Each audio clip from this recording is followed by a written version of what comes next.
नमस्ते, राधे राधे, हेलो प्यारे बच्चों, welcome to our channel Bioverse the universe of biology. तो आज के इस वीडियो में हम आपके बीएससी सेकेंड सेमेस्टर का जूलॉजी की क्लासेस कर रहे थे। हमारा सर्कुलेटरी सिस्टम यूनिट 7 चल रहा था। ठीक है, सर्कुलेटरी सिस्टम की हमने 2 वीडियोस कर ली थी, जिसमें पहली वीडियोस में हमने जनरल के बारे में, सेकेंड में हमने पूरा डबल सर्कुलेशन और सर्कुलेटरी सिस्टम क्या होता है उसको जाना।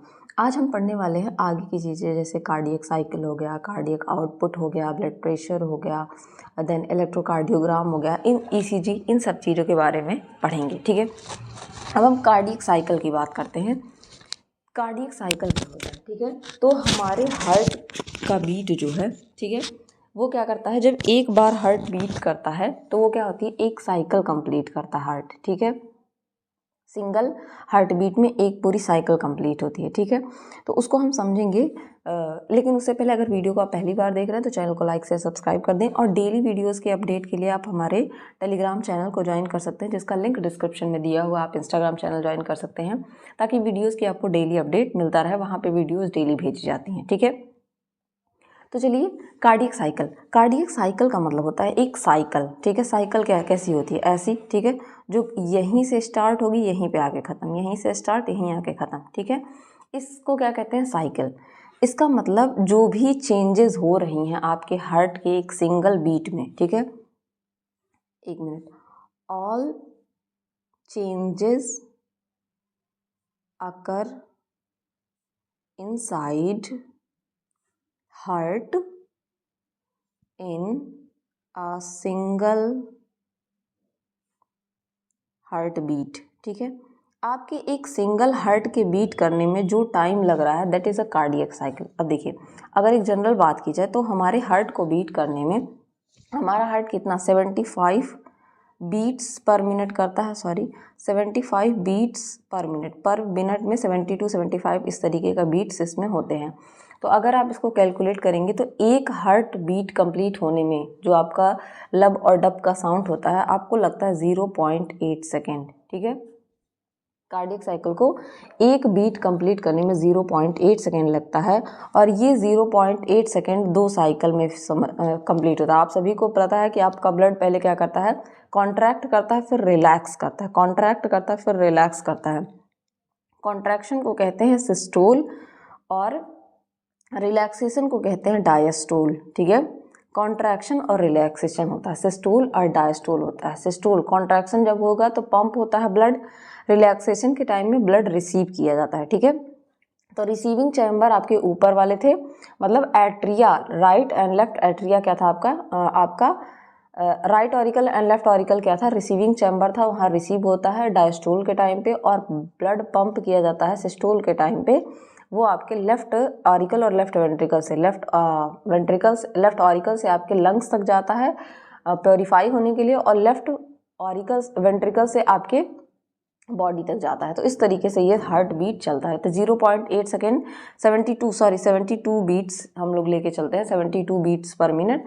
ठीक, ये क्या होता है, अगर हम इसको 60 डिवाइडेड बाई 72 करेंगे तो यहाँ आपको 0.8 सेकेंड देखने को मिलेगा। ठीक है, इसमें भी एट्रियल सिस्टोल और डायस्टोल होता है, और फिर वेंट्रिकुलर सिस्टोल एंड डायस्टोल होता है, इसको भी हम समझेंगे। ठीक है, अगर इसको जनरल में आप समझे, एट्रिया का 0.8 सेकेंड को मैं डिवाइड करूँ 0.8 सेकेंड, ठीक है, इसी में दोनों हो रहा है। ठीक है, सिंपली मैं अगर इस तरीके से लिखना चाहूँ, सिस्टोल एंड डायस्टोल। ठीक है, सिस्टोल एंड डायस्टोल दोनों यहीं पे हो रहा है। तो अगर मैं एट्रिया के सिस्टोल की बात करूँ और डायस्टोल की, एट्रियल सिस्टोल और एट्रियल डायस्टोल, ठीक है, तो एट्रिया के सिस्टोल होने में 0.1 सेकेंड लगता है। ठीक है, और एट्रिया के डायस्टोल में 0.7 सेकेंड लगता है। सेम उसी तरीके से वेंट्रिकुलर अगर मैं सिस्टोल की बात करूं तो यहाँ पे लगता है 0.3 सेकेंड। ठीक है, ये 8 सेकेंड हो गया ना। ठीक है, और यहाँ पे वेंट्रिकुलर डायस्टोल में कितना लगता है, यहाँ पे लगता है 0.5 सेकेंड। और एक होता है जॉइंट डायस्टोल। क्या होता है, जॉइंट डायस्टोल में क्या होता है, 0.4 सेकेंड लगता है। इसको आप समझेंगे एक डायग्राम से। अभी अगर मैं आपको समझाना चाहूँ, ये एक ब्यूटीफुल सा सिंपल सा डायग्राम है। ठीक है, ये एक ब्यूटीफुल सा डायग्राम है जिसमें आप देखेंगे कि ये एट्रियल के बारे में बताया है और ये आपका वेंट्रिकुलर। यहाँ पे टाइम स्टैम्प दिया है 0.8 सेकेंड का, ठीक है, 2 चार्ज बताया है। देखिए यहाँ पे एट्रिया के एट्रिया के S for systole, D for diastole, ठीक है, और ये जॉइंट डायस्टोल यहाँ दिखाया गया है। तो एट्रिया के सिस्टोल होने में 0.8 सेकेंड लग रहा है, ठीक है, और डायस्टोल होने में यहाँ पे आप देख सकते हैं यहाँ पे 0.7 तक, ठीक है, क्या है ये डायस्टोल है, ठीक।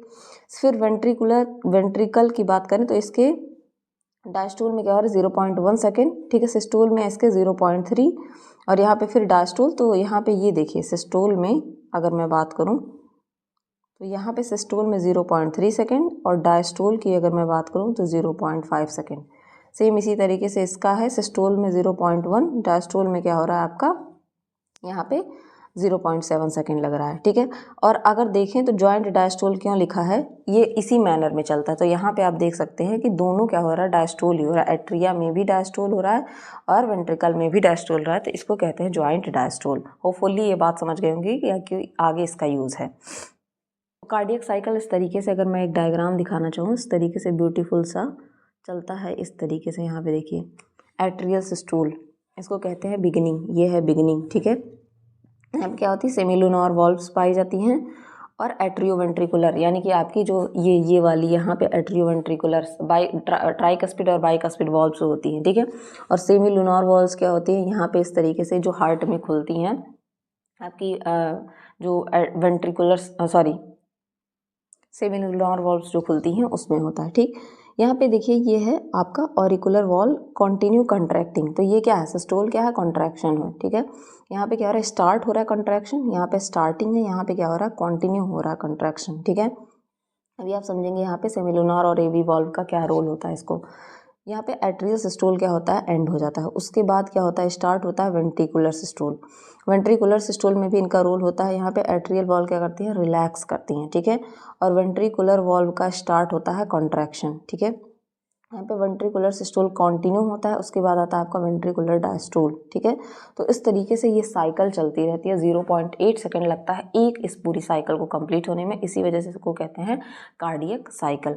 एक एक करके चीज़ों को समझते चलते हैं हम। जैसे कि पहला बात करें सिस्टोल, सिस्टोल क्या होता है, कितने टाइम का होता है, 0.1 सेकेंड का होता है सिस्टोल।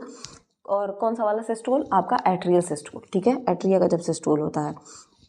द ऑरिकल्स या atria contract at the end of joint diastole, जो जॉइंट डायस्टोल लास्ट में था उसी के बाद तो फिर से स्टार्ट होगी साइकिल, तो वो स्टार्ट होता है। This phase of arterial contraction is called systolic phase, और इस फेज को क्या कहते हैं, सिस्टोलिक फेज।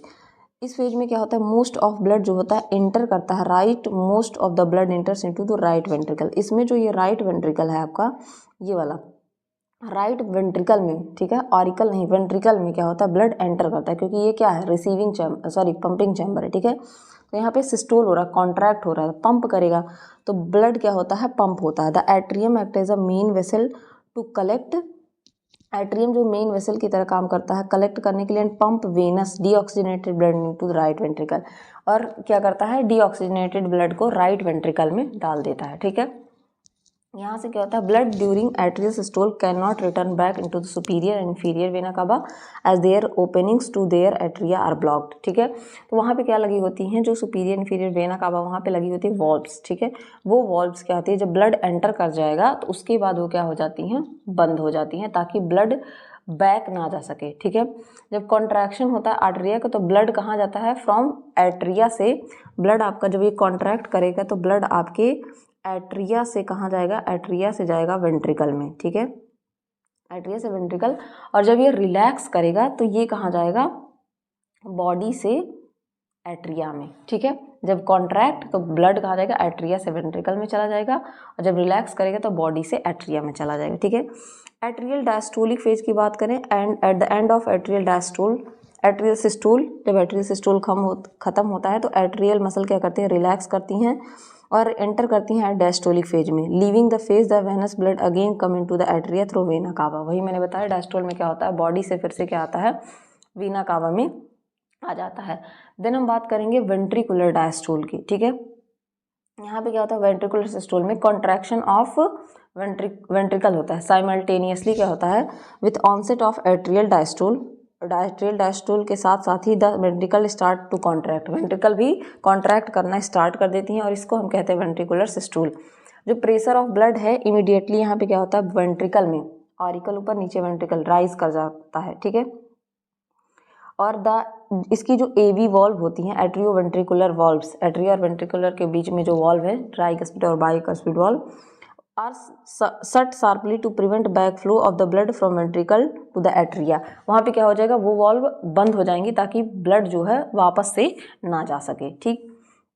ये जो देख रहे हैं आप, ये देखिए यहाँ पे टाइम स्टैंड देख के बताया है कि किस तरीके से सारी चीज़ें हो रही हैं। 0.1 सेकेंड पे क्या हो रहा है, एट्रियल सिस्टोल हो रहा है, ठीक है। फिर 0.7 सेकेंड तक एट्रियल डायस्टोल होता है, ठीक है। यहाँ पे एस का मतलब एट्रियल सिस्टोल होगा, ठीक है।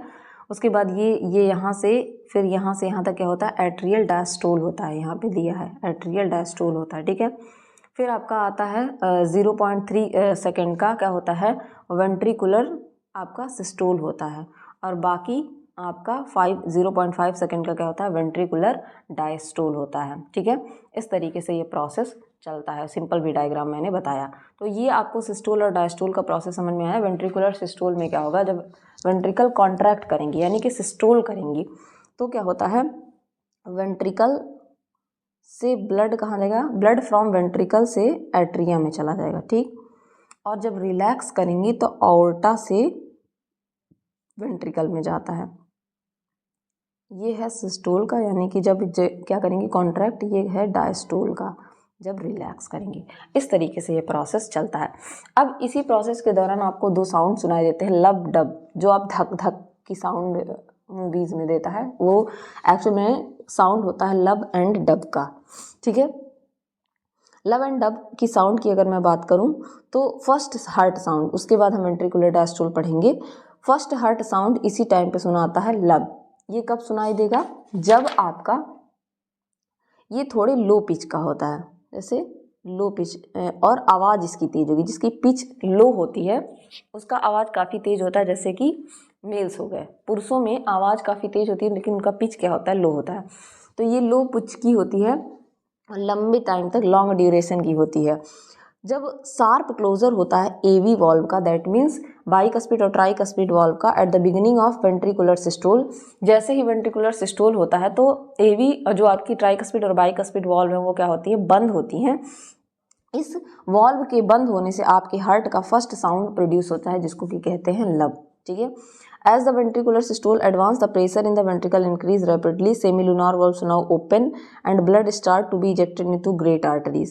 जैसे ही ventricular systole होता है, ठीक है, उसका प्रेशर बढ़ जाएगा अचानक से, और सेमिलूनार वॉल्व, अब जो जहाँ से ब्लड को बॉडी में जाना है, ठीक है, लंग्स में जाना है, सेमिलूनार वॉल्व क्या होंगी, ओपन होंगी और क्या करेंगी, ब्लड को उसमें डाल देंगी। Blood can not flow from the ventricle to the atria, blood फिर से बैक फ्लो नहीं करता है क्योंकि एवी वॉल्व्स क्या हो जाती हैं, कॉन्टिन्यूसली बंद हो जाती है। जैसे ही ब्लड ऊपर से नीचे आया तुरंत ये वॉल्व बंद हो जाती है। तो फर्स्ट साउंड कब प्रोड्यूस होता है, जब आपकी एट्रियो वेंट्रिकुलर वॉल्व, जो आपकी बाइकस्पिड और ट्राइकस्पिड वॉल्व है, ठीक है, लेफ्ट में आपकी बाइकस्पिड वॉल्व और राइट में ट्राइकस्पिड वॉल्व जब वो क्लोज होती है तब ये प्रोसेस होता है, आपको लब का साउंड सुनाई देता है, ठीक है। उसके बाद आता है वेंट्रिकुलर डायस्टोल। वेंट्रिकुलर डायस्टोल मैंने आपको बताया ये कितने टाइम का होता है, 0.5 सेकेंड का होता है, ठीक है। इसमें क्या होता है, इस स्टेज में pressure falls in the ventricle, अब फिर से प्रेशर घट जाएगा वेंट्रिकल का, ठीक है, लोअर देन आर्टरीज से कम हो जाएगा। Just after the semilunar valve closes, जैसे ही सेमिलूनार वॉल्व क्लोज होती हैं, तुरंत जैसे ही वेंट्रिकल्स में आया सेमिलूनार वॉल्व से, वो गया बाहर वॉल्व से, मतलब वो जाएगा बॉडी को, लंग्स को, तुरंत ही वो वॉल्व क्या हो जाती हैं, क्लोज हो जाती हैं, ठीक है, ताकि उसका भी ब्लड बैक फ्लो ना हो सके, ठीक है। उसके बाद आपको सुनाई देता है second heart sound, that is dub, ठीक है। पहला था लब, सेकेंड हार्ट साउंड है डब। ये कब सुनाई देता है, ये सुनाई देता है closure of semi lunar valves, ठीक है। जब आपकी सेमी लूनार वॉल्व क्लोज करती हैं तब ये सुनाई देता है। ये कैसा होता है, ये होता है हाई पिच, ठीक है, और शॉर्ट ड्यूरेशन का होता है। ऊपर वाला लॉन्ग ड्यूरेशन का और लो पिच होता है, ये हाई पिच शॉर्ट ड्यूरेशन का होता है, ठीक है। तो इसी के कॉन्टिन्यूएशन में ventricular diastole, the pressure of ventricle decline very soon and sharply fall down to the atrial pressure. जैसे क्या होता है, फिर जैसे ही वो गया उसके बाद धीरे धीरे उसका प्रेशर कम हो जाता है। अब यहाँ पे आप हेडिंग रहेगा जॉइंट डायस्टोल का। जॉइंट डायस्टोल क्या होता है, ठीक है।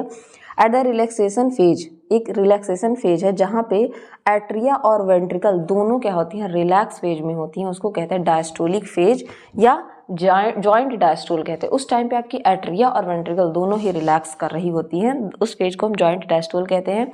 और इस फेज में क्या होता है, blood reach into right auricle. यहाँ पे क्या होता है, ब्लड आपके राइट ऑरिकल में आएगा, किसके थ्रू, सुपीरियर वेना कावा और inferior vena cava. Superior vena cava आपके बॉडी के अपर पार्ट से और इन्फीरियर वेना कावा आपके बॉडी के इनर पार्ट से क्या करेगी, ब्लड को लाके उसमें आर्टरिया में डालेंगी, ठीक है। सेमिलुनार वॉल्व्स क्लोज रहती हैं, ठीक है, in this phase, so there is no flow of blood from ventricles to aorta. जिसकी वजह से सेमिलुनार वॉल्व जब क्लोज रहेंगी तो इसकी वजह से वेंट्रिकल से आयोर्टा में मतलब कोई कहीं और ब्लड जाएगा नहीं, ठीक है। इसी वजह से क्या होती है, डायस्टोल के टाइम डायस्टोल में रहती है, रिलैक्स रहती हैं। ये था आपका पूरा कार्डियक साइकिल। होपफुली ये पूरी बात आपको समझ में आई होगी कि कार्डियक साइकिल क्या होता है, कि किस तरीके से ये वर्क करता है, ठीक है। अब हम पढ़ने वाले हैं ओरिजिन ऑफ हार्ट बीट। हमारा हार्ट कैसे बीट करता है, ठीक है, हमारा हार्ट कैसे बीट करता है। तो हमने पहले ही पढ़ा कि ह्यूमन का हार्ट कैसा है, ठीक है। एक मिनट रुक जाइए। हार्ट बीट को जानने से पहले हम सबसे पहले कार्डियक आउटपुट समझ लेते हैं, ठीक है। कार्डियक आउटपुट क्या होता है, देखिए कार्डियक साइकिल अपने पढ़ी, उसके बाद cardiac output, blood pumped from left ventricle in each minute, कितना ब्लड पंप हो रहा है, ठीक है। Blood pumped by any of ventricle in the atrial system is known as a cardiac output. देखिए अब वो साइकिल चल गई, ब्लड पंप हो रहा है। कार्डियक साइकिल क्या थी, पूरे एक लब और डब की साउंड को सुनने में आपको 0.8 सेकेंड लगता है, और वो जो लब एंड डब का साउंड है उसके बाद ब्लड पंप भी तो हो रहा है। तो वो ब्लड जो पंप हो रहा है वेंट्रिकल से एट्रियल सिस्टम में जो जा रहा है, उस प्रोसेस को क्या कहते हैं, कार्डियक आउटपुट। और नॉर्मल रेट जो होती है वो कितनी होती है, 5 लीटर्स पर मिनट। कितना, 5 लीटर पर मिनट जो जाता है आपका ब्लड, ठीक है। हार्ट बीट क्या होती है, 72। इसको कैलकुलेट करते हैं, कैसे करते हैं कार्डियक आउटपुट को, इसको हम समझेंगे। यहाँ पे हम हार्ट बीट क्या होता है, 72 टाइम्स पर मिनट में 72 टाइम, ठीक है। And pumps blood 70 ml of blood during each beat, और 70 ml ब्लड क्या करता है, हर बीट में ये डालेगा, ठीक है। इट इंक्रीजेज ड्यूरिंग एक्सरसाइज, मतलब एक्सरसाइज के टाइम पे ये क्या होता है, इंक्रीज हो जा सकता है, ठीक है। सप्लाई ऑफ ऑक्सीजन न्यूट्रिएंट की जरूरत पड़ती है, मसल कॉन्ट्रैक्ट करते हैं, ठीक है। तो कार्डियक आउटपुट कैलकुलेट करने के लिए एक फॉर्मूला है जिसमें आप क्या करते हैं, स्ट्रोक वॉल्यूम, ठीक है, स्ट्रोक वॉल्यूम इनटू क्या करते हैं आप, हार्ट बीट या ventricular systole per minute. Heart beat basically यहाँ पे आप लिख सकते हैं heart beat, stroke volume into heart beat क्या होता है, is equal to cardiac output होता है। अब आपका स्ट्रोक वॉल्यूम होता है 70। स्ट्रोक वॉल्यूम क्या होता है, the volume of blood pumped by each ventricle during 1 cardiac cycle is known as stroke volume. एक कार्डियक साइकिल में कितना ब्लड पंप हुआ, यहाँ पे हमने पढ़ा 70 ml, ठीक है। तो वही स्ट्रोक वॉल्यूम होता है, एक कार्डियक साइकिल में जितना ब्लड पंप हुआ, that is your stroke volume. Stroke volume 70, और कितने टाइम में हार्ट बीट कर रहा है, 72 टाइम बीट कर रहा है पर मिनट। तो ये जो है, ये इन दोनों का जो मल्टीप्लाई है वही आपका क्या कहलाता है, ठीक है, ml पर मिनट है, और इसको लीटर में चेंज कर दिया तो अप्रॉक्सीमेटली 5 लीटर्स पर मिनट में आपका कार्डियक आउटपुट होता है। अब हम समझेंगे कि हार्ट कैसे बीट करती है, ठीक है, उसका जो बीट जनरेट कैसे होता है। बीट आपको सुनाई दे रही है, वो बीट सुनाई कैसे देती है। तो याद रखिए कि ह्यूमन का हार्ट में कौन सी मसल्स पाई जाती हैं, आपने मसल्स पढ़ा होगा, ह्यूमन के हार्ट में पाई जाती हैं कार्डियक मसल्स। कौन सी मसल, कार्डियक मसल। ये कार्डियक मसल क्या करती हैं, ये क्या होती हैं, इनवॉलेंट्री होती हैं, आपका तो इस पे कंट्रोल है नहीं। और ह्यूमन का हार्ट जो होता है वो कैसा होता है, ये होता है मायोजेनिक हार्ट। मायोजेनिक का मतलब हमने ऊपर पढ़ा था कि यहाँ पे ये ऑटो रिदमिक होता है, मतलब ये खुद से रिदम जनरेट करता है, ऑटो रिदमिक होता है, ये खुद से रिदम जनरेट करता है, सेल्फ एक्साइटेबल होता है, ठीक है। यहाँ न्यूरॉन की जरूरत नहीं पड़ेगी। जैसे आपको गर्म लगता है, अब कोई चीज़ छूते हैं काफ़ी गर्म है, तो उसको छूने के बाद आप तुरंत हाथ पीछे कर लेते हैं। क्यों कर लेते हैं, हाथ पीछे करने का मतलब ये इंडिकेट करता है कि आपको एक स्टिमुलस गया, सेंसेशन गया, ब्रेन ने दिया, तब आपने किया। लेकिन आपका हार्ट जो है उसको नर्वस सिस्टम ना कंट्रोल करके पूरी तरीके से, थोड़ा बहुत फैक्टर इफेक्ट करता है, लेकिन पूरी तरीके से वो खुद पे उसका हार्ट का कंट्रोल होता है। हार्ट का कंट्रोल खुद से होता है, इसी वजह से उसको myogenic heart, no nervous control कहते हैं। In origin of heart beat, heart के ओरिजिन, हार्ट बीट में के ओरिजिन में उसका कोई कंट्रोल नहीं होता है, इसलिए इसमें क्या होता है, ऑटो रिदमिक फाइबर्स प्रेजेंट होते हैं, ठीक है। सिस्टमेटिक होता है, एक्साइटेबल होता है। आपको पता है कि ये जो आपकी हार्ट की जो मसल्स होती है वो स्ट्रिएटेड मसल्स होती है, ठीक है। ये खुद से एक्शन पोटेंशियल जनरेट करेगा और हार्ट की बीट को चलाता रहता है, ठीक है। तो इसमें कुछ चीज़ें होती है, जैसे हार्ट में आपके यहाँ पे देखने को मिल जाएंगी कुछ नोड्स। ये रहा पहला node, that is SA node, ये है एसए नोड, एसए नोड। उसके बाद आपको इसको साइनो एट्रियल नोड कहते हैं, साइनो एट्रियल नोड। उसके बाद आप देखते हैं atrio ventricular node, AV node, ठीक है। उसके बाद देखने को मिलता है आपको वहां से निकलती हुई ये बंडल ऑफ हिज देखने को मिलती हैं, बंडल ऑफ हिज, ठीक है।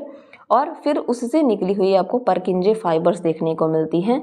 और ये सारी चीजें मिलके आपके हार्ट को क्या करती हैं, जनरेट, हार्ट के बीट को जनरेट करती हैं, ठीक है। अगर मैं साइनो एट्रिकुलर नोड की बात करूं, ऐसे नोड की बात करूं, ठीक है, साइनो एट्रिकुलर नोड यहाँ पे लिखा है, heart beat in man mammals originate from muscle, myogenic heart होता है but is regulated by nerves. Originate होता है मसल के द्वारा, लेकिन कुछ रेगुलेशन उसका नर्व के द्वारा भी होता है, अभी आप समझेंगे, ठीक है। In the right auricle, right auricle में क्या होता है, there is a node of specialised cardiac muscle, कुछ नोड्स होती हैं। मान लीजिए ये इस तरीके से आपकी है, यहाँ पे इस तरीके से गांठ नोड्स होती हैं, ठीक है, मसल फाइबर होती हैं ऑन एट्रियल वॉल। जहाँ पे सुपीरियर वेना कावा क्या होती है, ओपन होती है, वहीं पे ये वॉल्व्स होती हैं, फ्रॉम वेयर, जहाँ से आपकी हार्ट बीट क्या होती है, ओरिजिनेट होती है, शुरुआत होती है। It determines the rate of heart beat, ये हार्ट के बीट को डिटरमाइन करती है। Therefore it is also known as pace maker और पेस सेटर ऑफ हार्ट। ये काफ़ी इंपॉर्टेंट है कि एसए नोड को हम क्या कहते हैं, पेस मेकर या pace setter of the heart कहते हैं, ठीक है, क्योंकि यहीं से क्या होती है, हार्ट बीट ओरिजिनेट होती है, ये यहीं से हार्ट की बीट ओरिजिनेट होती है और यही हार्ट के बीट को कंट्रोल करता है, रेगुलेट करता है। फिर आपकी आ जाती है एवी नोड, एवी नोड में बंडल ऑफ हिज पाई जाती है। एट्रियोवेंट्रिकुलर नोड क्या होती है, is a band of specialised cardiac muscle fibre. ये कहाँ पाई जाती हैं, at the junction of atrium and right ventricle, ठीक है, राइट एट्रियम राइट वेंट्रिकल के जंक्शन पे पाई जाएंगी। From AV node bundle of His originate, AV node से बंडल ऑफ हिज जाता है। The area of pick of contraction propagation by SA node and spread it all over ventricle. अगर मैं एक साइकिल बनाना चाहूँ तो यहाँ से आप देखेंगे कि कैसे ये साइकिल जनरेट होती है, आप इसको लिख भी सकते हैं। सबसे पहले क्या होता है, आपका साइनो एसए नोड जनरेट होता है, ठीक है, एसए नोड जनरेट होगा। एसए नोड से ये इंटरनोडल पाथवे होता है, ऐसे नोड से ये जाता है कहाँ पे, एवी नोड के पास। एवी नोड से फिर आपका एट्रियोवेंट्रिकुलर नोड पे बंडल ऑफ हिज जनरेट होगा। बंडल ऑफ हिज से फिर ये कहाँ जाएगा, ये जाएगा परकिंजे फाइबर्स के पास, ठीक है, परकिंजे फाइबर्स के पास जाएगा, वहाँ पे ये जनरेट होता है। इस तरीके से मसल का कॉन्ट्रैक्शन होता है। परकिंजे फाइबर के बाद हार्ट मसल क्या होती है, पूरी कॉन्ट्रैक्ट करती है। तो इसका सीरीज पूछ लेता है, एसए नोड से एवी नोड, ठीक है, एवी नोड से आपका बंडल ऑफ हिज और बंडल ऑफ हिज से परकिंजे फाइबर। इस तरीके से हार्ट का बीट रेगुलेट होता है, ठीक। तो ये हो गया आपका ओरिजिन ऑफ हार्ट बीट, ठीक है। न्यूरोजेनिक हार्ट क्या होता है, मायोजेनिक तो मैंने बता दिया कि पूरा कंट्रोल मसल्स में हो, तो न्यूरोजेनिक भी हार्ट होता है। अगर cardiac muscle does not arise in the cardiac muscle fibre, अगर कार्डियक इम्पल्स मतलब वो जो जनरेट हो रहा है हार्ट का बीट, वहाँ पे हार्ट में ही, अगर आपने देखा एसए नोड एवी नोड सब हार्ट में है, ब्रेन से तो कुछ आ नहीं रहा। तो इस तरीके के ओरिजिन को जब कार्डियक मसल का इम्पल्स आपके ब्रेन से आए तो उसे क्या कहते हैं, उसे कहते हैं न्यूरोजेनिक हार्ट। इसमें क्या होता है, मेडुला ऑब्लोंगेटा और में कार्डियोवैस्कुलर सेंटर पाया जाता है, वो क्या करता है, आपका स्टिमुलस भेजता है, जिसकी वजह से हार्ट जनरेट होता है। अब हम पढ़ने वाले हैं पल्स रेट या एट्रियल पल्स के बारे में। पल्स रेट क्या होता है, या एट्रियल पल्स की बात करें, the wave of distension passing along the arteries when ventricle pump a volume of blood into arteries called arterial pulse, ठीक है। वेव जो होती है जब पास करती है आर्टरीज से, ठीक है, जो वेंट्रिकुलर जब एक वेंट्रिकल पंप करता है वॉल्यूम ऑफ ब्लड को आर्टरीज में, इसको कहते हैं आर्टरियल पल्स, ठीक है। इसमें क्या होता है, oxygenated blood is pumped from left ventricle. Oxygenated blood left ventricle से कहाँ जाता है, आपके हार्ट में जाता है। Ventricle of the heart into aorta, heart के लेफ्ट वेंट्रिकल से कहाँ जाएगा, आयोर्टा में जाता है और पूरी बॉडी पार्ट को डिस्ट्रीब्यूट होता है। और इसको होने में इसको क्या कहते हैं, ये होता कब है, पल्स रेट एट्रियल पल्स कब होता है, during ventricular systolic and repeated after 0.8 second, वही 0.8 सेकेंड का एक होगा, उसके बाद रिपीट होगा। पल्स रेट को या हार्ट बीट को हम कैसे मेजर करते हैं, स्टेथोस्कोप से, ठीक है, कैसे, स्टेथोस्कोप से। को इसके हार्ट रेट की लिसनिंग को हम क्या कहते हैं, इस लिसनिंग को हम कहते हैं ऑस्क्यूलेशन, ऑस्क्यूलेशन, याद रखिए, इसको लिख लीजिएगा। इसके हार्ट की बीट को सुनने को हम क्या कहते हैं? ऑस्क्यूलेशन। और सुनते किससे हैं? स्टेथोस्कोप। हर डॉक्टर की एक ये ख्वाहिश है कि उसके गले में स्टेथोस्कोप हो, ठीक है। तो ये हो गया आपका। फिर हम पढ़ते हैं कार्डियक इम्पल्स। कार्डियक इम्पल्स क्या होता है? A wave of electric potential resulting in the heart beat. जब एक इलेक्ट्रिक पोटेंशियल आता है तभी हार्ट बीट करती है और स्प्रेड करता है पूरे मसल फाइबर पे डिफरेंट डिफरेंट चैम्बर में। इसी को कहते हैं cardiac impulse. This is known as a cardiac impulse. Cardiac impulse क्या होता है? इज अ मायोजेनिक होता है। मायोजेनिक हार्ट में ही, हार्ट मसल ही उसको ओरिजिनेट करती हैं, ठीक है। It is not brought to the heart by any nerve fibre. Heart तक कोई नर्व फाइबर ये इम्पल्स नहीं पहुंचाता है, ये खुद से हार्ट जनरेट करता है, लेकिन रेगुलेटेड होता है नर्व्स के द्वारा। But regulated by nerves, regulate होता है लेकिन जनरेट नहीं करेगा, जनरेट करने का काम ये नहीं करता है। The rate of impulse formation and conduction by cardiac muscle fibre change by the action of nerves, ठीक है। रेट ऑफ इम्पल्स जो है, जो कंडक्शन हो रहा है कार्डियक मसल का, उसको एक्शन ऑफ नर्व से थोड़ा बहुत चेंज किया जा सकता है। फॉर एग्जांपल, जैसे आपकी वेगस नर्व होती है, ठीक है, 10th नर्व होती है आपकी vagus nerve, reduces the rate of impulse formation and slow down the heart beat and may even stop the diastolic stage.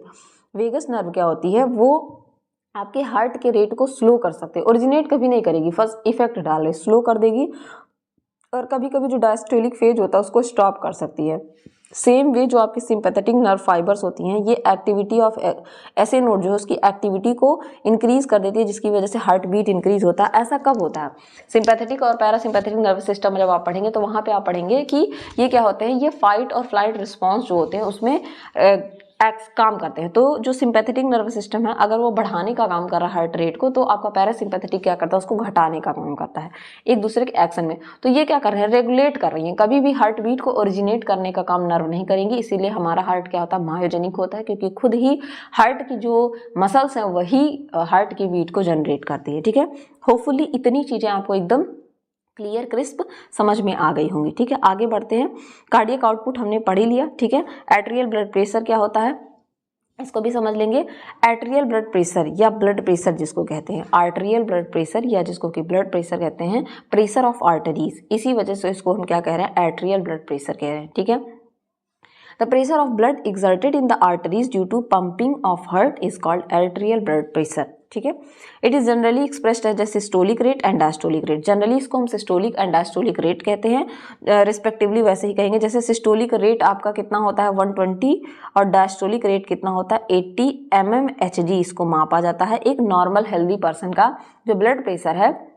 जब सिस्टोल का मतलब क्या है? कॉन्ट्रैक्शन ऑफ वेंट्रिकल, ठीक है। ब्लड फ्लो होता है आर्टरीज में, प्रेशर इंक्रीज होगा तो उसको कहते हैं सिस्टोलिक प्रेशर, 120 mmHg होता है। और रिलैक्सेशन जब होता है वेंट्रिकल का, लो प्रेशर होता है आर्टरी का, तो उसको कहते हैं डायस्टोलिक प्रेशर। SP/DP क्या होता है? 120/80 mmHg, इसको कहते हैं ब्लड प्रेशर, ठीक है। Blood pressure measured by apparatus sphygmomanometer, ठीक है। स्फैग्नोमैनोमीटर से इसको मारते हैं। Pulse pressure is the difference between systolic pressure and diastolic pressure which is about 80 mmHg, sorry 40 mmHg। यहाँ इसका मतलब क्या है? अगर आप पल्स प्रेशर, ऊपर मैंने समझाया पल्स रेट, पल्स प्रेशर निकालना चाहें तो आप क्या करेंगे? सिस्टोलिक प्रेशर में से डायस्टोलिक प्रेशर को अगर घटा देंगे तो 40 mmHg आ जाएगा, वही आपका क्या होता है? पल्स प्रेशर होता है, ठीक है। नॉर्मल कंट्रोल जो होता है ब्लड प्रेशर पे, वो किसका होता है? कीमो रिसेप्टर्स और बैरो रिसेप्टर्स का होता है। यहाँ पे क्या होता है? The inflatable cuff used in blood pressure instrument attached to the mercury manometer and wrapped around arm is called Riva Rocci cuff, ठीक है। जो आप एक इनफ्लेटेबल कफ का यूज करते हैं, जो ब्लड प्रेशर को मापने वाला इंस्ट्रूमेंट है, आप देखते हैं पंप करके, उसमें मरकरी ऊपर होता है, वही आपको बताता है। वहाँ पे एक मरकरी मैनोमीटर रैप्ड होता है अराउंड आर्म के अराउंड, उसको कहते हैं रीवा रोसी कफ कहते हैं, ठीक है। हार्मोनल रेगुलेशन भी होता है ब्लड प्रेशर का, जैसे कि angiotensin, epinephrine, vasopressin, atrial natriuretic factor, ये सब इसको क्या करते हैं? जनरेट करते हैं। Pulse rate same heart rate की तरह होता है, ठीक है। आगे अगर मैं बात करूं, नेक्स्ट आपका आ जाता है electrocardiogram. What is electrocardiogram? Electrocardiogram जो होता है, एक्चुअली ये क्या होता है, ठीक है। इलेक्ट्रोकार्डियोग्राम, ये जो रिप्रेजेंटेशन है, इसको हम इलेक्ट्रोकार्डियोग्राम कहते हैं, ठीक है। This representation is the electrocardiogram, ठीक है। और अगर इलेक्ट्रोकार्डियोग्राम ग्राफ कहे, तब ये मशीन की बात कर रहा है। जिस मशीन से हम ये पल्स रेट नापते हैं उसको कहते हैं इलेक्ट्रोकार्डियोग्राम, सॉरी ग्राफ। और ग्राफ उल्टा है, ग्राफ में ये रिप्रेजेंटेशन होनी चाहिए। तो ग्राफ क्या है, मशीन है, और इलेक्ट्रोकार्डियोग्राम क्या है, ये रिप्रेजेंटेशन है। ठीक है, इस मशीन के इन्वेंटर की अगर मैं बात करूं, who is the inventor, inventor तो कौन थे, इन्थोवेन, इन्थोवेन। ठीक है, इन्थोवेन इसके इन्वेंटर थे। फर्स्ट टाइम किसने इसको रिकॉर्ड किया था, वो आपके वेलर थे, वेलर। यहाँ से क्वेश्चन पूछ सकता है। ठीक है, अगर मैं वेव्स ऑफ ईसीजी की बात करूँ तो कुछ आप वेव्स देखते हैं, P Q R S T. ठीक है, ये वेव्स क्या होती हैं, इसमें दो तरीके की वेव्स होती हैं। वेव्स ऑफ ईसीजी की मैं बात करूँ, एक होती है पॉजिटिव वेव्स, ठीक है, एक होती है पॉजिटिव वेव्स और दूसरी होती है नेगेटिव वेव्स। ठीक है, PRT is a positive wave and Q and S are negative wave. ठीक है, इसके बारे में हम समझेंगे। ईसीजी क्या करता है, rate of rhythm of heart beat को क्या करता है, मेजर करता है, और इनडायरेक्ट एविडेंस प्रोवाइड करता है ब्लड और फ्लो ऑफ हार्ट का। ठीक है, अगर मैं बात करूँ इलेक्ट्रोकार्डियोग्राम की, तो ग्राफिकल रिप्रेजेंटेशन होता है इलेक्ट्रिकल पोटेंशियल चेंज का एक्साइटेशन ऑफ हार्ट मसल के टाइम पे। ठीक है, कॉन्ट्रैक्शन एंड रिलैक्सेशन के टाइम पे ग्राफिकल रिप्रेजेंटेशन इलेक्ट्रोकार्डियोग्राम, मशीन का नाम इलेक्ट्रोकार्डियोग्राफ। ठीक है, इस तरीके के कुछ वेव आपको देखने को मिलेंगी। पी एट्रियल डीपोलराइजेशन होता है, P wave, Q wave, P से क्यू, आर एस, उसका टी, इस तरीके से देखने को मिलेगा। ठीक है, यहाँ पे देख सकते हैं दिया है, पी वेव क्या करता है, पी वेव का करती है, तो वो क्या होता है, पी वेव होता है। ठीक है, और सेम उसी के तरीके से जब आपका यहाँ पे क्यू आर एस क्या रिप्रेजेंट करता है, डीपोलराइजेशन ऑफ वेंट्रिकल, वेंट्रिकल का डीपोलराइजेशन। टी वेव क्या करता है, रिपोलराइजेशन ऑफ द वेंट्रिकल, इस तरीके से रिप्रेजेंटेशन करता है। यहाँ पे ईसीजी में क्या होता है, ईसीजी क्या है, ECG change in the electrical potential of heart beat. ECG change को हार्ट बीट का इलेक्ट्रिकल पोटेंशियल में चेंज को करता है। कैसे, by fixing lead on two arms, आपके दोनों आर्म्स पे, लेफ्ट लेग पे और चेस्ट पे। ठीक है, कुछ ऐसे लीड्स लगाए जाते हैं, अगर आपने देखा होगा, अगर इस तरीके से एक ह्यूमन को बनाया जाए, ठीक है, अगर मैं ऐसे बनाती हूँ तो इनकी बॉडी में क्या करते हैं, कुछ इस तरीके से लीड्स लगाए जाते हैं। ठीक है, अगर मैं ऐसे करूं, इस तरीके से लीड्स लगाए जाते हैं, यहाँ पे चेस्ट पे लीड्स लगाए जाते हैं। उन लीड्स के थ्रू क्या किया जाता है, इलेक्ट्रिकल चेंज जो होता है इलेक्ट्रिकल पोटेंशियल में, हार्ट के इलेक्ट्रिकल पोटेंशियल में जो चेंज होता है उसको रिकॉर्ड किया जाता है। ठीक है, any defects in cardiac structure और function are reflected in change showing the electrical pattern of ECG pattern. ठीक है, इस चेंज को कैसे देखते हैं, मान लीजिए नॉर्मल पैटर्न आपका ए है, ये है। ठीक है, इस जब आप ईसीजी देखते हैं तो ईसीजी में आप कुछ नहीं समझ पाते, डॉक्टर ही समझ पाते हैं, क्योंकि इसी तरीके की वेव बनी होती है। ठीक है, वो डॉक्टर ही समझ पाते हैं कि कहाँ पे क्या दिक्कत है, कि पी वेव अगर ज़्यादा ऊपर चली गई, क्यों आर वेव नीचे चली गई, तो उसी के क्या करते हैं, उस चेंज को क्या करते हैं, ये एनालाइज करते हैं। ठीक है, ईसीजी क्या होता है, इंपॉर्टेंट होता है डायग्नोज करने के लिए कार्डियक डिजीज को डायग्नोज करने के लिए एक इंस्ट्रूमेंट है। ठीक है, एक एलिफेंट का जो होता है उसका नॉर्मल हार्ट रेट 25 पर मिनट होता है। ठीक है, mouse has normal heart rate several hundred per minute, several hundred. ठीक है, as a function of time. ये एक कुछ जनरल बातें थी। तो फर्स्ट वेव जो होती है, अगर मैं यहाँ पे बताना चाहूँ थोड़ा सा, फर्स्ट वेव जो होती है, फर्स्ट वेव वो क्या होती है, पी वेव। पी वेव क्या होती है, पी वेव छोटी होती हैं, स्मॉल होती हैं। ठीक है, अपवर्ड डिफ्लेक्शन। ठीक है, ये क्या करती हैं, एट्रियल, यहाँ पे एट्रियल डीपोलराइजेशन होता है, एट्रिया का डीपोलराइजेशन होगा। ठीक है, जो कि स्टार्ट कहाँ होता है, स्टार्ट फ्रॉम, ठीक है, स्प्रेड कहाँ से होता है, स्प्रेड फ्रॉम ऐसे नोड से ही तो हार्ट रेट जनरेट होगा। ठीक है, 80 से 100 मिली सेकेंड का ये 100 मिली सेकेंड का ये होता है। ठीक है, पहला हो गया। फिर सेकंड वेव अगर आप देख पा रहे होंगे, सेकंड वेव क्या है, QRS कॉम्प्लेक्स। QRS कॉम्प्लेक्स क्या है, सेकंड वेव है। ठीक है, ये क्या करती है, कॉन्ट्रैक्शन ऑफ वेंट्रिकल को बताती है, कॉन्ट्रैक्शन ऑफ वेंट्रिकल के कॉन्ट्रैक्शन को बताती है। यहाँ पे क्या होता है, डीपोलराइजेशन होता है। ठीक है, डीपोलराइजेशन होता है किसका, वेंट्रिकल का, जो कि यहाँ पे लिखा है, डीपोलराइजेशन ऑफ वेंट्रिकल। ठीक है, वेंट्रिकल का डीपोलराइजेशन होता है। क्यू वेव क्या होती है, फर्स्ट डाउनवर्ड, पहले निगेटिव जाती है, नीचे की तरफ जाती है। क्यू वेव पहले क्या होती है, निगेटिव, नीचे जाती है, ठीक है। और आर वेव क्या होती है, पहली अपवर्ड, ऊपर जाने वाली वेव है। आर इस तरीके से ऊपर देख पा रहे हैं, ऊपर जा रही है। आर वेव क्या है, पॉजिटिव वेव है, तो आप इसको लिख सकते हैं अपने नोट्स में। और एस वेव फिर से नीचे आ जाती है, तो एस वेव क्या है, नेगेटिव वेव है, ठीक है। ये एडिशनल चीज़ें। आर वेव की अगर मैं बात करूँ, आर वेव थर्ड वेव हो गई, थर्ड वेव हो गई आर वेव। इसमें क्या होता है, वेंट्रिकुलर रीपोलराइजेशन मैं ऐसे कर देती हूँ। रीपोलराइजेशन होता है, स्मॉलर होता है, छोटा होता है, लेकिन वाइडर होता है। इस तरीके से आप अगर यहाँ देखना चाहें तो पी वेव क्या होता है, शॉर्ट होता है, कुछ ड्यूरेशन के लिए होता है, ठीक है। क्यू वेव में क्यू आर यस कॉम्प्लेक्स बनता है, जिसमें क्यू वेव क्या होता है, नेगेटिव होता है, नीचे जाता है। आर वेव सबसे पहले ऊपर जाने वाला वेव है। एस वेव फिर से नेगेटिव वेव है। टी वेव की बात करें तो ये क्या होता है, शॉर्ट ड्यूरेशन, स्मॉलर होता है लेकिन चौड़ा होता है, वाइडर होता है, ठीक है। यहाँ पे एट्रिया का क्या होता है, डीपोलराइजेशन होता है। इसको पी आर इंटरवल भी कहते हैं, इसको कहते हैं पी आर इंटरवल। आप अपना खुद से डायग्राम बनाइए और चीज़ों को लिखते रहिए, ठीक है। पी आर इंटरवल इसको कहते हैं क्यू आर एस इंटरवल। यहाँ डीपोलराइजेशन होता है वेंट्रिकल का, ठीक है। सबसे पहले डीपोलराइजेशन होगा एट्रिया का, एट्रिया डीपोलराइज करेगी, उसके बाद क्यू आर एस कॉम्प्लेक्स का क्या होता है, डीपोलराइजेशन होता है। उसके बाद टी वेव का रीपोलराइजेशन होगा, फिर से यही साइकिल चलती रहेगी, ठीक है। तो इस तरीके से क्या होता है, ये जाता है, इस तरीके से ये साइकिल चलती है। कुछ कॉमन हार्ट डिजीज़ के बारे में भी पढ़ेंगे, लेकिन उससे पहले ब्लड ग्रुप पढ़ लेते हैं। बहुत सारी चीज़ें पढ़ी, अब हम पढ़ेंगे ब्लड ग्रुप। ब्लड ग्रुप भी है तो हार्ट ब्लड से ही, सर्कुलेटरी सिस्टम से ही रिलेटेड है।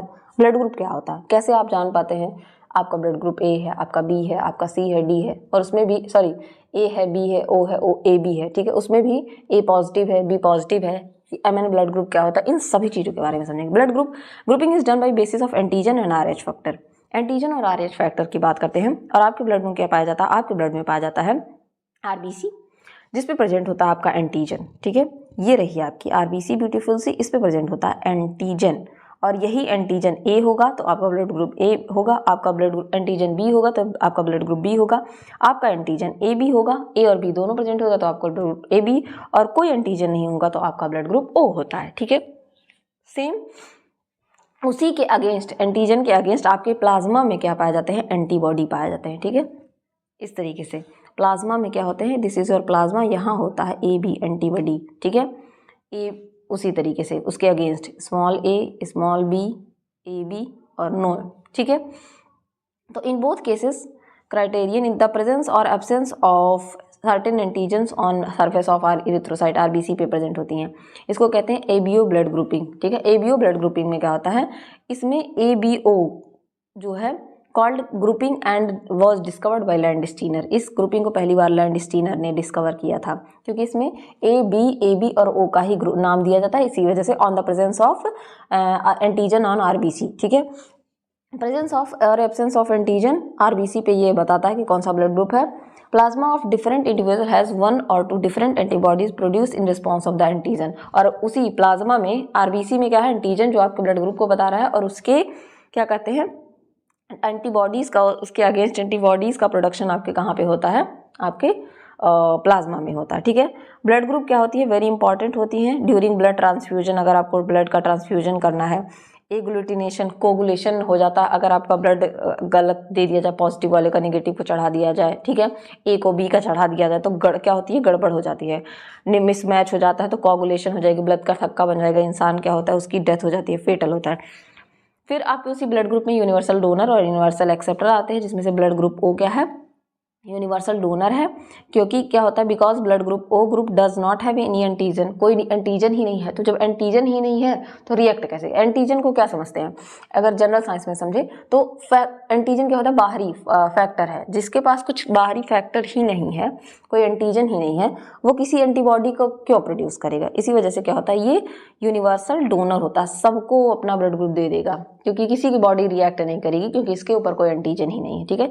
यूनिवर्सल एक्सेप्टर आपका होता है blood group person with A B blood group. A B blood group वाले क्या होते हैं, ये यूनिवर्सल एक्सेप्टर होते हैं क्योंकि इनके पास कोई एंटीबॉडी ही नहीं पाई जाती है। इनके पास ए भी एंटीजन है, बी भी एंटीजन है, तो कोई इसके लिए कोई एंटीबॉडी ही नहीं है। जैसे ओ पे कोई एंटीजन नहीं है, उसी तरीके से ए बी पे वालों ब्लड ग्रुप वालों के पास उनके प्लाज्मा में कोई एंटीजन ही नहीं होता है। तो जब कोई एंटीबॉडी ही नहीं रहेगा, सॉरी फॉर दैट, कोई एंटीबॉडी ही नहीं रहेगा तो कैसे वो किसी बाहर वाले, जैसे मान लीजिए ओ वाला आया, ठीक है, तो ओ वाले पे कोई एंटीजन नहीं है और ए बी वाले के पास कोई एंटीबॉडी नहीं है, तो वो कैसे रिएक्ट करेगा? कुछ नहीं प्रोडक्शन करेगा, वो एंटीजन को पहचान ही नहीं पाएगा। फिर अगर ए वाला आ गया अलग से, अकेला ए आया, तो भी वो नहीं रिएक्ट करेगा क्योंकि उसके पास कोई एंटीबॉडी नहीं है। अगर इस तरीके से आप समझना चाहें तो यहाँ पे ये आपका रेड ब्लड सेल्स हैं, blood group A B C, A B और ओ के बारे में बताया गया है। आपके अगर ब्लड ग्रुप क्या है, रेड ब्लड सेल्स पे ए प्रेजेंट है तो वो आपका ब्लड ग्रुप क्या होगा, ए। बी एंटीजन प्रेजेंट है तो बी, ए बी प्रेजेंट है तो ए बी, ठीक है, ए भी अलग बी, बी भी, ठीक है, और ग्रुप ओ। तो देखिए एंटीबॉडीज इन प्लाज्मा, उसी के अगेंस्ट एंटीबॉडी होता है। अगर ब्लड ग्रुप ए है तो एंटी बी होगा, और अगर ब्लड ग्रुप बी है तो एंटी ए होगा, उसी के अपोजिट, ठीक है। अगर ब्लड ग्रुप ए है तो उसके अगेंस्ट एंटी बी आपके पास एंटीबॉडी पाया जाएगा, ब्लड ग्रुप बी है तो उसके अगेंस्ट एंटी ए पाया जाएगा, और अब ब्लड ग्रुप ए बी है तो उसके अगेंस्ट कोई भी एंटीबॉडी नहीं पाया जाता है। यही इसी वजह से ये यूनिवर्सल डोनर है, क्योंकि कोई भी एंटीबॉडी नहीं है, तो इनमें से कोई भी अगर आ जाता है, कोई भी ब्लड ग्रुप आ जाएगा तो ये रिएक्ट नहीं करते हैं उससे, ठीक है। और ग्रुप ओ के पास क्या होता है, एंटीबॉडी, एंटी ए और एंटी बी दोनों पाया जाता है। इसी वजह से ये सिर्फ क्या करते हैं, देने का काम करते हैं, लेने का काम नहीं करते। उसमें से भी ओ नेगेटिव वाला, ठीक है, ब्लड ग्रुप ओ नेगेटिव वाला, क्योंकि अभी आप RH फैक्टर को समझेंगे, ठीक है। ये एंटीजन बताए गए हैं किस तरीके से हैं। होपफुली ब्लड ग्रुप आपको समझ में आया होगा। RH ग्रुपिंग आप पढ़ते हैं। देखिए RH क्या है, एक तरीके का एंटीजन प्रोटीन है। एंटीजन इज RH एंटीजन जो है एक तरीके का प्रोटीन है जो पहली बार रीसस मंकी में डिस्कवर किया गया था, ठीक है। RH एंटीजन क्या होता है, ये भी आपके RBC पे ही प्रेजेंट होता है। ह्यूमन की RBC है, मान लीजिए ये RBC है, और इस तरीके से इस पे ए एंटीजन प्रेजेंट है, ए हो गया, बी हो गया, ठीक है, दोनों हो गया साथ में, या कोई नहीं प्रेजेंट रहेगा। उसके अलावा एक और चीज़ प्रेजेंट होती है जिसको कहते हैं RH फैक्टर या RH एंटीजन, जो कि एक तरीके का प्रोटीन है, ठीक है। ये RH फैक्टर जिसके ऊपर प्रेजेंट होगा, अगर इसके ऊपर प्रेजेंट है तो ये क्या कहलाएगा, ये कहलाएगा पॉजिटिव, और जिसके ऊपर ये एब्सेंट होता है वो ब्लड ग्रुप क्या कहलाता है, वो ब्लड ग्रुप कहलाता है नेगेटिव, जिसके ऊपर ये फैक्टर नहीं होता है, ठीक। अब आपको समझ में आया कि ए एंटीजन ए बी अलग चीज़ है, और ये RH जो ग्रुप है, RH प्रोटीन जो है, ये अलग चीज़ है, ठीक है। तो जिसके ब्लड ग्रुप में एंटीजन के साथ साथ ए बी एंटीजन के साथ साथ RH प्रेजेंट होता है उसको कहते हैं ब्लड ग्रुप RH, और जिसके में नहीं प्रेजेंट होता, जैसे मेरा ब्लड ग्रुप है बी नेगेटिव, ठीक है, तो मेरे पे ये एंटीजन नहीं प्रेजेंट है, और जिसका पॉजिटिव होगा उसके पे ये कोई भी A positive, B positive, A B positive, O positive, उसके पे RH एंटीजन प्रेजेंट होता है, ठीक है। तो एक एंटीजन तो है, इसीलिए ओ पॉजिटिव वाला यूनिवर्सल डोनर ना होकर ओ नेगेटिव वाला होता है, क्योंकि उसके पास RH एंटीजन भी नहीं होता है, ठीक। तो इतनी बात आपको समझ में आई होगी। तो about 20% of the human individual who lack antigen, मतलब ये रेयर वाले होते हैं, जो बी नेगेटिव वाले हैं वो रेयर होते हैं, 20% ही पाए जाते हैं, और उसके अलावा 80% लोगों में RH प्रेजेंट होता है, ठीक है। RH नेगेटिव वालों के फीमेल के साथ एक प्रॉब्लम है, अभी आप उसको समझेंगे। आगे कंडीशन हो जाती है इरिथ्रोब्लास्टोसिस फीटैलिस। क्या होता है समझते हैं। RH पॉजिटिव क्या होता है कि RH नेगेटिव इंडिविजुअल क्या है 20% ही हैं, और 80% क्या है RH पॉजिटिव है, ठीक है।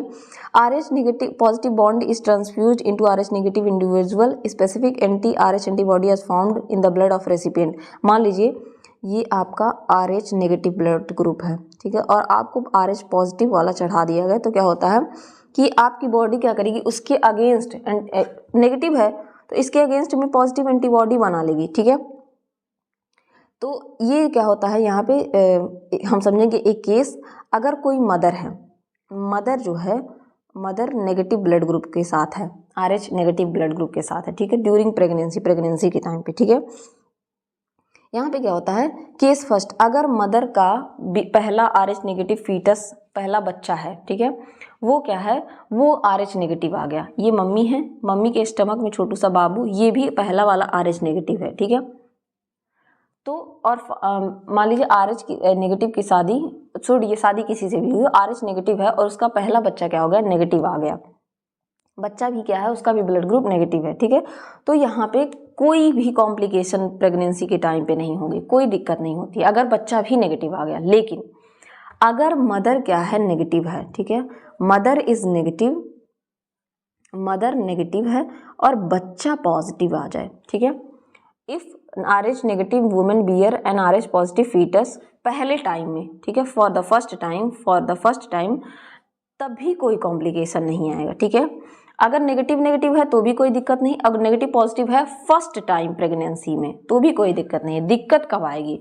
ड्यूरिंग द सेकेंड प्रेगनेंसी, जब वो दूसरी बार प्रेग्नेंट होंगी तब दिक्कत होगा। जब RH नेगेटिव, यहाँ पे क्या होगा, healthy and normal at the time of delivery the first child foetal blood comes in to contact with mother blood and anti. अब क्या होगा, जब पहला बच्चा होगा तो वो क्या होगा, नॉर्मली डिलीवर होगा, ठीक है। नॉर्मली डिलीवर होने के बाद फीटल ब्लड जो होता है, जो फीटस का ब्लड होता है, वो क्या आएगा, मदर के कांटेक्ट में आता है, अम्बिलिकल कॉर्ड से जुड़ा होता है। तो जब अम्बिलिकल कॉर्ड काटा जाता है तो मदर का क्या था, मदर का नेगेटिव था और बच्चे का पॉजिटिव, तो ये इसमें जाके मिक्स होगा और नेगेटिव के लिए जब पॉजिटिव आएगा तो ये एंटीबॉडी बना लेने लगता है, ठीक है। यहाँ पे बन जाएगी एंटीबॉडी और ये एंटीबॉडी मदर के ब्लड में लॉन्गर टाइम के लिए, लंबे टाइम के लिए, क्योंकि इनके पास मेमोरी सेल्स होते हैं, लंबे टाइम के लिए रहेगी। जब दूसरी प्रेगनेंसी होगी और मान लीजिए नेगेटिव आपका ब्लड ग्रुप था मदर का और पॉजिटिव बच्चा आ गया, ठीक है, देन क्या होती है, ठीक है, यहाँ पे तब क्या होती है, दिक्कत होती है, होता है एरिथ्रोब्लास्टोसिस फीटैलिस। यहाँ पे देखिए, if RH positive baby born, ठीक है, यहाँ पे क्या है, पहला वाला केस यहाँ पे और अच्छे से समझ में आएगा कि अगर RH ये पॉजिटिव फादर है और नेगेटिव मदर है, ठीक है, तो यहाँ पे क्या होगा, पॉजिटिव बेबी आएगा, ठीक है। पॉजिटिव बेबी यहाँ पे अगर आ गया, देख रहे हैं आप, ये मदर के वूम्ब में क्या है, पॉजिटिव बेबी आ गया, ठीक है। तो मदर की फर्स्ट प्रेगनेंसी में क्या होगा, पॉजिटिव चाइल्ड कोई भी प्रॉब्लम नहीं कॉज करता, ठीक है। लेकिन जब क्या होगा, यहाँ पे RH पॉजिटिव जो है कोई प्रॉब्लम नहीं करेगा, लेकिन because her circulation is separate from the baby से सेपरेट है, लेकिन RH positive blood cells from the baby enters into mother blood stream जब क्या होती है, in the following 3 cases at the birth के टाइम पे क्या होगा कि हो सकता है कि मदर के ब्लड में चला जाए, ठीक है, और आफ्टर एन अबॉर्शन और मिसकैरेज, या अबॉर्शन और मिसकैरेज हो तो भी क्या होगा, ब्लड ट्रांसफ्यूज हो जाता है। तो अगर बच्चा पॉजिटिव था तो मदर निगेटिव थी तो वहाँ पे एंटीबॉडीज बन जाएंगी, ठीक है। RH positive blood cells from the baby enter the mother blood stream, mother के ब्लड स्ट्रीम में भी चली गई तो क्या बन गया, एंटीबॉडी बन जाएगा। The mother immune system recognise these as a foreign bodies, क्योंकि नेगेटिव है, एंटीजन है उस पर, तो उसको लगेगा ये तो फॉरेन पार्टिकल है, तो वहाँ पे वो क्या करेगी, डेवलप कर लेगी anti-RH बॉडी, एंटीबॉडी डेवलप कर लेगी। सेकेंड प्रेगनेंसी में क्या होगा, in the subsequent pregnancy, second pregnancy with an RH positive baby, जैसा कि मैंने ऊपर बताया कि अगर बेबी क्या हो गया, RH पॉजिटिव हो गया, the antibodies from the mother system can cross the placenta. अब प्लासेंटा है, उससे ही तो सारा चीज़ें पास होती हैं, उससे क्या होगा कि एंटीबॉडी मदर के सिस्टम से प्लासेंटा को क्रॉस करके बेबी के ब्लड स्ट्रीम में जाएगी और उसके सारे RBC को तोड़ देगी, क्योंकि बच्चा क्या है, पॉजिटिव, और उसके लिए एंटीबॉडी बन गया था, ठीक है। जब पॉजिटिव था उसके लिए एंटीबॉडी बन गया था। If proper and timely medication is not taken then developing baby में डाई।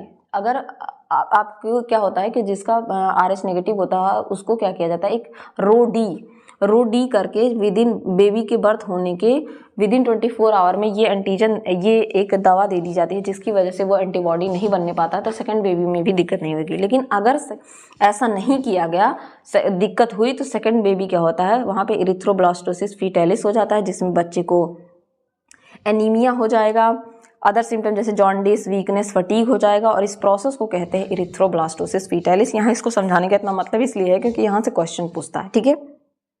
होपफुल्ली अब आपको ABO blood group, RH blood group समझ में आ गया होगा। Now we are moving to the नया टाइप का blood group, that is MN blood group. MN blood group क्या होता है, human is under the control of pair of codominant alleles. हमारे ह्यूमन की जो बॉडी होती है वो एक पेयर कोडोमिनेंट एलील होता है, उसके कंट्रोल में होती है, L के ऊपर M और L के ऊपर N, ठीक है। Most people in the unit population are MM while the genotype is rare among aborigines, ठीक है। मोस्ट ऑफ द पीपल्स क्या होते हैं, M/M होते हैं, ठीक है। In fact they tend to possess the opposite genotype, उनके पास अपोजिट भी पाया जाता है, जो एबोरिजिन्स होते हैं, NN टाइप का, ठीक है। MN ब्लड ग्रुप सिस्टम क्या होता है, इस control of autosomal locus, autosomal gene जो होती हैं उनके कई लोकस अलग अलग जगह पे क्या होते हैं, क्रोमोसोम नंबर 4 पे अलग अलग लोकेशंस पे क्या पाए जाते हैं, 2 एलील्स पाए जाते हैं जिनको LM और LN के नाम से डिजाइन किया जाता है। The blood type is due to glycoprotein present on the surface of RBC। Surface of RBC, again RBC के सरफेस पे क्या होती है, ग्लाइकोप्रोटीन्स प्रेजेंट होती हैं, ग्लाइकोप्रोटीन्स प्रेजेंट होती हैं, ठीक है। ये बिहेव करती हैं नेटिव एंटीजन की तरह, मतलब उसकी खुद की एंटीजन की तरह बिहेव करती हैं। Phenotypic expression at this locus is codominant. इस लोकस पे जो फिनोटाइपिक एक्सप्रेशन कोडोमिनेंट है, एक साथ साथ, को का मतलब होता है साथ साथ डोमिनेंसी दिखाती हैं, बिकॉज इंडिविजुअल में एग्जिबिट ईदर वन और बोथ एंटीजेनिक सब्सटेंस। उस किसी इंडिविजुअल के पास LM और LN दोनों हो सकता है, तो frequency of 2 alleles very widely among human population, ठीक है। तो ह्यूमन पॉपुलेशन में वेरी करता है। जो M+N+RBC जो है वो कॉमन है, 75% ऑफ पॉपुलेशन में है। M+N cell are most common genotype, 50% population. These antigen were an early discovery and some of the oldest blood antigen known as after ABO system. ये एक क्या है, डिस्कवरी ओल्डेस्ट, लेकिन इसको बाद में ABO के बाद में देखा गया है। पहली बार इसको डिस्कवर किया था कार्ल लैंडस्टीनर एंड फिलिप लिवाइन ने, सॉरी फॉर दैट, था 1927 में। NTM और NTN एंटीबॉडीज जो हैं यूजुअली जो है इम्यूनोग्लोबुलिन M एंटीबॉडी M क्या करती हैं, रेयरली एसोसिएटेड इन ट्रांसफ्यूजन रिएक्शन। रेयरली इनको देखा जाता है, नेगेटिव वाले बहुत रेयर होते हैं, पॉजिटिव ही इनमें देखा जाता है। देखिए ये रहा आपका ब्लड ग्रुप, ये रहा AB एंटीजन, ठीक है, A हो गया, B हो गया, कुछ भी। उसके अलावा अगर मैं सिंपली समझाना चाहूँ तो उसके अलावा आपके ब्लड ग्रुप पे पाए जाते हैं RH फैक्टर्स, ठीक है, इस तरीके से RH फैक्टर्स। उसके अलावा कुछ ग्लाइकोप्रोटीन्स पाए जाते हैं जो कोडोमिनेंस एलील होते हैं, वो क्या करते हैं, MN टाइप के ब्लड ग्रुप को शो करते हैं, ठीक है। NTN जो होता है वो समटाइम्स डायलिसिस पेशेंट में देखा जाता है due to cross reaction with the residual formaldehyde from sterilising the equipment. NTM का हम यूज़ करते हैं डायलिसिस के टाइम में, जिनको किडनी में दिक्कत होती है, स्टेरिलाइजिंग इक्विपमेंट में इसको हम यूज़ करते हैं, ठीक है। This is usually irrelevant for transfusion since the variant of the antibodies does not react eight body temperature, ठीक है। तो ये इररिलेवेंट होता है। तो इस तरीके से आपको MN ब्लड ग्रुप भी समझ में आ गया होगा। अब छोटा सा एक सिस्टम है, हमने ब्लड ग्रुप का पूरा सिस्टम पढ़ लिया, लिम्फेटिक सिस्टम, उसको नोट्स से पढ़ेंगे अपने। अगर मैं लिम्फेटिक सिस्टम की बात करूँ, लिम्फ की बात करूँ, तो लिम्फ क्या होता है, ब्लड में से आप RBC और प्लेटलेट्स को घटा दीजिए, वो होता है लिम्फ, ठीक है। कुछ लिम्फेटिक ऑर्गन होते हैं जिसमें से प्राइमरी और सेकेंडरी लिम्फेटिक ऑर्गन्स होते हैं। प्राइमरी लिम्फेटिक ऑर्गन में थाइमस और बोन पाए जाते हैं, क्योंकि यहीं पे आपका जो बोन मैरो में क्या होता है, B सेल और T सेल का फॉर्मेशन होता है। B सेल तो बोन मैरो में ही मैच्योर होता है, थाइमस जो है वहाँ पे T सेल मैच्योर होता है, इसलिए ये दोनों प्राइमरी लिम्फेटिक ऑर्गन है। इसके अलावा कुछ सेकेंडरी लिम्फेटिक ऑर्गन पाए जाते हैं, ये primary lymphatic organ secondary lymphatic organ तक मूव करके पहुँच जाते हैं और वहीं से इम्यून रिस्पॉन्स शो करते हैं, ठीक है। सेकेंडरी लिम्फेटिक ऑर्गन में आपके लिम्फ नोड्स आ जाते हैं, ठीक है। पेयर पैचेज आ जाते हैं आपके, ये स्मॉल इंटेस्टाइन में पाए जाते हैं पेयर पैचेज, ठीक है। आपका टॉन्सिल जो होता है, ये कुछ सेकेंडरी ऑर्गन के नाम है, लिम्फ नोड्स हो गया, पेयर पैचेस हो गया, टॉन्सिल हो गया, ये कुछ सेकेंडरी ऑर्गन्स होते हैं। प्राइमरी ऑर्गन मतलब मैचुरेशन और जो आपका production and maturation primary organ में होगा, यहाँ से मूव करके ये जाते हैं सेकेंडरी ऑर्गन तक। सेकेंडरी ऑर्गन में ही ये इम्यून रिस्पॉन्स, मतलब कोई बॉडी आपके म्यूकस हो गया, ठीक है, म्यूकस हो गया, तो आपके इंटेस्टाइन वगैरह के साइड में क्या पाए जाते हैं, म्यूकस। तो कोई भी चीज़, कोई भी फॉरेन पार्टिकल डस्ट वगैरह आता है तो पहले वहाँ चिपक जाता है ताकि आपकी पूरी बॉडी में ना फैले। सेकेंडरी वाले क्या करते हैं, रिस्पॉन्स वो करते हैं, प्राइमरी वाले मैचुरेशन का काम और प्रोडक्शन का काम करते हैं। लिम्फेटिक सिस्टम में लिम्फ पाया जाता है, लिम्फेटिक वेसल्स पाए जाते हैं, लिम्फेटिक कैपिलरीज पाई जाती हैं, लिम्फेटिक ऑर्गन एंड नोड्स पाए जाते हैं, ठीक है। प्लाज्मा प्लस लिम्फोसाइट्स, ठीक है, लिम्फ कहलाता है, ठीक है, प्लाज्मा होगा और लिम्फोसाइट होगा।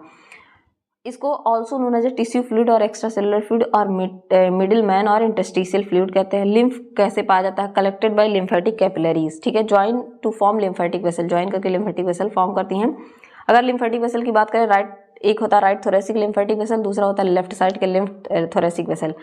जो राइट वाला है वो कलेक्ट करता है lymph right side of the body से और ओपन होता है सबक्लेवियन वेन में, ठीक है। लेफ्ट वाला लेफ्ट साइड ऑफ बॉडी से और ओपन होगा लेफ्ट साइड ऑफ क्लेवियन वेन में, और ये इंफीरियर वेना कावा में ओपन होकर हार्ट में जाता है, ठीक है।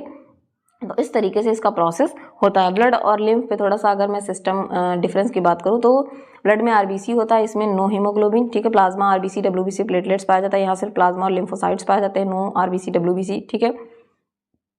Sorry no RBC and platelets, lymphocytes में डब्ल्यूबीसी आ जाएंगे। No number of valves less than lymph vessel, यहाँ पे lymphatic vessel have more valves, lymphatic vessel के पास बहुत ज़्यादा वॉल्व्स होती हैं। तो इस तरीके से आपका ये चैप्टर खत्म होता है। होपफुली सभी लोगों को सारी चीज़ें समझ में आई होंगी। इसके अलावा भी कोई प्रॉब्लम होती है तो आप कमेंट सेक्शन में पूछ सकते हैं। तब तक ले पढ़ते रहिए, बढ़ते रहिए। Thank you everyone.